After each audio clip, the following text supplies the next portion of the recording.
वो जो एडवाइजर्स थे इमरान खान साहब के, क्या वो हैं जो लंदन में मौजूद हैं, वो हैं जो स्कॉटलैंड में मौजूद हैं, वो हैं जो रूपोश हो गए हैं, वो हैं जो अदम इस्तेहकाम में आ गए? जरा वाज़ेह कीजिएगा, ये कौन से कुछ अफराद थे जो उनको एडवाइस करते थे और इतनी इल एडवाइस? सना देखें, मैं एक पॉलिटिकल बंदा हूँ और किसी का नाम लेते हुए कभी भी अच्छा नहीं लगता, क्योंकि देखें इट्स नेवर, मैंने तो नाम ही नहीं लिया, मैंने तो जगह पूछी आपसे, लंदन, स्कॉटलैंड। नहीं, मैं तो नाम इसीलिए नाम का पूछा नहीं ना।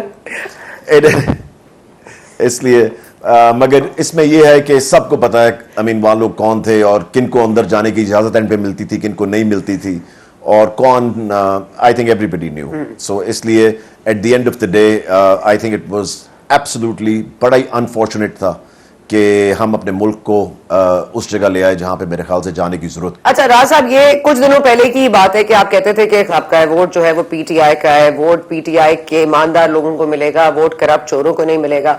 अब आपको क्या लगता है मामला किस तरफ जाएंगे? बिकॉज अगर Fawad Chaudhry and the likes of him भी इस्तेहकाम पाकिस्तान में शामिल हो गए हैं, आप भी, क्योंकि you have one on PTI vote, तो आपको लगता है कि पीटीआई के नाराज अरकान आपको वोट देंगे, या पीटीआई से मोहब्बत करने वाले आपको वोट देंगे, या फिर आपको एंटी पीडीएम रोल में देख के फिर लोग वोट देंगे? क्या आप एंटी पीडीएम हैं या सीट एडजस्टमेंट? मतलब I just want to know vote bank का क्या होगा और सीट एडजस्टमेंट की कितनी हकीकत है? देखिए, मैं आपको ये बताऊं सना कि एक हफ्ता हुआ है अभी हमें, और इस चीज पे बात हो रही है। कोई सीट एडजस्टमेंट पे कोई बात नहीं हुई, किसी के साथ इल्हाक की कोई बात नहीं हो रही। जो भी मुझे पता है मीडिया पे ये बातें चल रही हैं, मगर मैं बहुत क्लैरिटी से कहना चाहता हूं, आज भी हम मीटिंग में जब बैठे हुए थे दोपहर को, ये बात बिल्कुल क्लियर है कि अभी हमने कोई इस तरह की बात नहीं की। हम एक इंडिपेंडेंट पार्टी है, और आगे जाके इलेक्शनों के पास क्या होता है वो कोई भी फैसला हो सकता है। देखें, पाकिस्तान की पॉलिटिक्स पहले तो चल रही थी ना डे टू डे, अब मेरे ख्याल से आवर टू आवर चल रही है कि हर घंटे के बाद आपको लगता है कि पाकिस्तानी पॉलिटिक्स में कोई चेंज आ गया। सो इसलिए अब आवर टू आवर चल रही है। तो इसलिए मैं आपको यह कहना चाहता हूं कि we are an independent party, किसी के साथ अभी सीट एडजस्टमेंट की बात नहीं हुई, और जो भी चीज होगी वो इलेक्शनों के करीब जाके जो भी डिसीजन होगा वो आप सबके सामने आ जाएगा।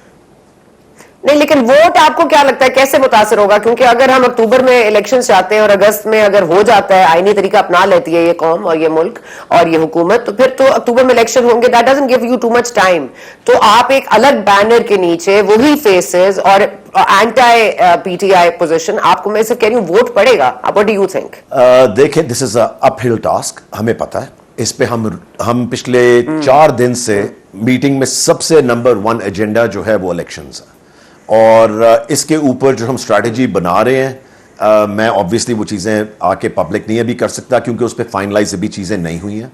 मगर बिल्कुल आपने सही कहा कि हमारा नंबर 1 एजेंडा जो है वो इलेक्शंस में वोट को किस तरह ट्रांसलेट करना है टुवर्ड्स इस्तेकाम पाकिस्तान, वो इंशाल्लाह ताला जैसी चीजें फाइनलाइज होंगी आपके सामने जरूर लेकर आएंगे। We are working on it right now, इस वक्त उस पर काम हो रहा है। अच्छा, इमरान, अच्छा खान साहब को क्योंकि सस्पेक्ट माना जाता है और उनको जमानतें मिल जाती है, लेकिन कहा जाता है आहनी हाथों से निपटा जाएगा सहूलतकारों को, और इनको अगर खान साहब को मिलिट्री एक्ट में ट्राई किया जाए, वुड यू सपोर्ट इट और would you stand against it? देखिए, वो कोर्ट्स का फैसला है, जो कोर्ट्स फैसला करेंगे, आई थिंक हम सबको उस जगह पे, I guess we all have to, जो भी कोर्ट फैसला करता है, हमें पसंद हो ना पसंद हो, we have to stand by the courts. जब से ये 9 मई वाला हुआ ना, आई थिंक जिस एक्सट्रीम पे चीजें चली गई, और जहां पे जो पार्टी के वो लोग थे जो समझते थे, हमारी तरह के लोग, कि कभी भी चीजें इस एक्सट्रीम पे नहीं जानी चाहिए, एंड आई थिंक जब वो एक्सट्रीम पे चीजें गई हैं ना, तो काफी लोगों का ज़हन भी बदला है। काफी लोग समझते थे कि इस किस्म की पॉलिटिक्स जो है अब और करने की जरूरत नहीं, क्योंकि देखें, as a member, I was a member of PTI for 15 years, और हम उस माइनॉरिटी में थे जो हमेशा समझते थे कि आई मीन करवाना चाहिए, बिल्कुल प्रोटेस्ट करना एक आपका कॉन्स्टिट्यूशनल राइट है, आप प्रोटेस्ट अपना रिकॉर्ड करवा दें, मगर at the end of the day बैठना आपने टेबल पे है, ठीक है, जब आपने अगर मसले सॉल्व करने हैं।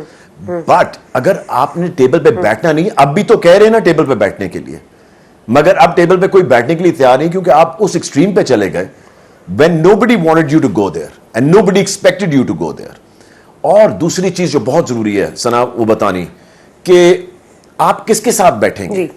अब हम अमेरिका से लोग लेकर आए, चाइना से लोग लेकर आए जिनके साथ बैठ के मुज़ाकरात करने हैं, आपने बैठना तो उन्हीं पॉलिटिकल फोर्सेस के साथ है जो इस मुल्क के अंदर है। So unless you have to sit, आप उनके साथ जब तक टेबल पे नहीं बैठेंगे और बातचीत नहीं करेंगे, कोई मसला सॉल्व नहीं हुआ। अभी तक क्यों नहीं सॉल्व हुआ? क्योंकि बैठने के लिए कोई तैयार नहीं था।